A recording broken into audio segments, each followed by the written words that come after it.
दोस्तों, प्रयागराज उत्तर प्रदेश से सभी जिला बेसिक शिक्षा अधिकारियों को एक नोटिस भेजा गया है 17 अगस्त 2022 को।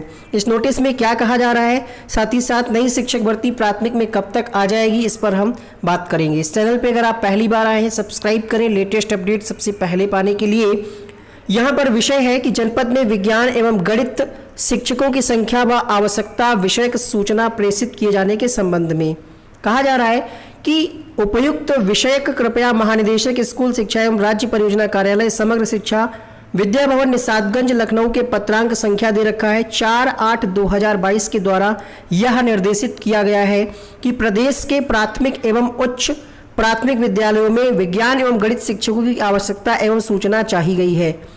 अतः आपसे अनुरोध है कि कृपया वांछित सूचना निर्धारित प्रारूप पर तत्काल प्रत्येक दशा में अनिवार्यतः 3 दिवस के भीतर प्रेषित करना सुनिश्चित करें। 3 दिन का समय दिया गया है। प्राथमिक और उच्च प्राथमिक में विज्ञान और गणित के शिक्षकों की डिटेल मांगी गई है, लेकिन प्राथमिक स्तर पर विज्ञान और गणित के लिए अलग से शिक्षक नहीं होते हैं, फिर भी मांगा गया है। तो कोई ना कोई रीज़न होगा। 2 रीज़न हो सकते हैं।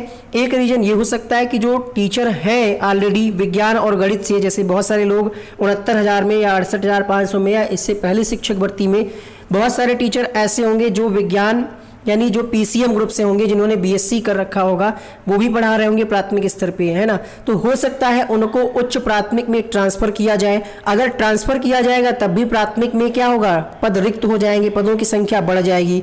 तो इसमें भी आपका फ़ायदा है।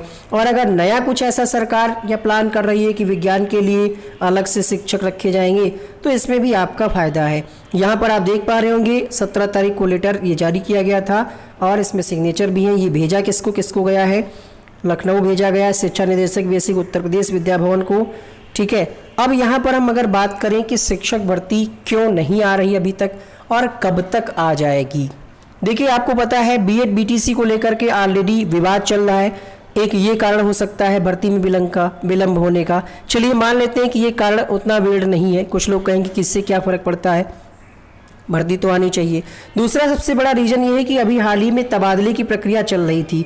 तो तबादले की प्रक्रिया कंप्लीट होने के बाद हर जिले में स्थिति फिर से जांची जाएगी, चेक की जाएगी कि कितने पद खाली हैं, और इस सब को प्रक्रिया करने में सरकार को समय लगता है ना। क्योंकि आप जानते हैं, अगर आपको आय प्रमाण पत्र, निवास प्रमाण पत्र बनवाना हो तो काम तो वो मुश्किल से 1 दिन का या 24 घंटे का होता है, लेकिन इतनी जल्दी नहीं हो जाता है ना, 15-20 दिन भी लग जाते हैं। और वहीं पे अगर किसी का जुगाड़ चल जाता है तो वो 2 घंटे में बना करके दे देते हैं, बिना मतलब जांच किए साइन कर देते हैं, लिख देते हैं कि इतनी आय है। उसी तरीके से जो सरकारी काम होते हैं उनमें कहीं ना कहीं विलम्ब होता है। शुरुआत से चला आ रहा है कि सरकारी काम, आप सरकारी बैंक में जाइए, पैसा निकालना है तो लंबी सी लाइन लगी होगी, ज़्यादा टाइम लगेगा। प्राइवेट बैंक में जाइए तो वहाँ पर कम टाइम में हो जाएगा। हम ये नहीं कह रहे कि प्राइवेट चीज़ बहुत अच्छी है, हम आपको एग्जाम्पल से समझाने का प्रयास कर रहे हैं कि विलम्ब हो रहा है। और यहाँ पर सरकार को मतलब एक तरीके से 2022 में भर्ती नहीं आएगी, ये कड़वा सत्य है, आपको मानना पड़ेगा। ठीक है। भर्ती आएगी 2023 में, क्योंकि 2024 में लोकसभा इलेक्शन है। आप फिर से कहेंगे सर इलेक्शन तो 22 में भी था। 22 में था, 22 में इन्होंने भर्ती इसलिए नहीं दी क्योंकि ये अपने हिसाब से ब्यौरा दिखा रहे थे कि हमने 69,000 भर्ती कर दी, 68,000 कर दी, टीजीटी पीजीटी कर दी, जूनियर कर दी। तो दिखाने भर का था इनके पास पर्याप्त।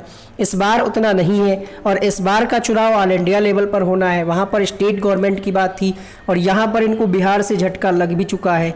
तो इसलिए 23 में निश्चित रूप से भर्ती आएगी और आपको तैयारी करते रहना है, क्योंकि इस बार कंपटीशन बहुत ज़्यादा तगड़ा होने वाला है। अब अगर कोई पूछे 2023 में कब तक आएगी, तो संभावना ये बन सकती है कि लगभग मार्च अप्रैल तक भर्ती ये निकालेंगे। पद कितने होंगे, लगभग 50,000 के आसपास होंगे। अब इसमें बीएड वाले बैठ पाएंगे नहीं बैठ पाएंगे, ये मामला कोर्ट में विचाराधीन है। जल्द ही इस पर सुनवाई होगी और फैसला सुरक्षित होगा, उसके बाद ही चीज़ें स्थिति स्पष्ट हो पाएगी। इस वीडियो में इतना ही, वेट करिए, जैसे ही कोई अपडेट आएगी हम आपको बताएंगे। इस लेटर का मतलब ये है कि हर ज़िले से डेटा मांगा गया है। ठीक है। सरकार कार्य कर रही है अंदर ही अंदर। तबादले के बाद ये डेटा मांगा गया है। खाली पदों की संख्या भी मांगी गई थी पिछली बार। आपने पीएबी की रिपोर्ट में देखा था कि लगभग 1.25 लाख पद खाली हैं। सारी चीज़ें आपके समक्ष हैं। अब सरकार जब भी भर्ती निकालेगी तो उससे पहले आपकी तैयारी होनी चाहिए। ज़रूरी है कि आप तैयारी करें, अफवाहों पर ध्यान ना दें। मिलते हैं नेक्स्ट वीडियो में।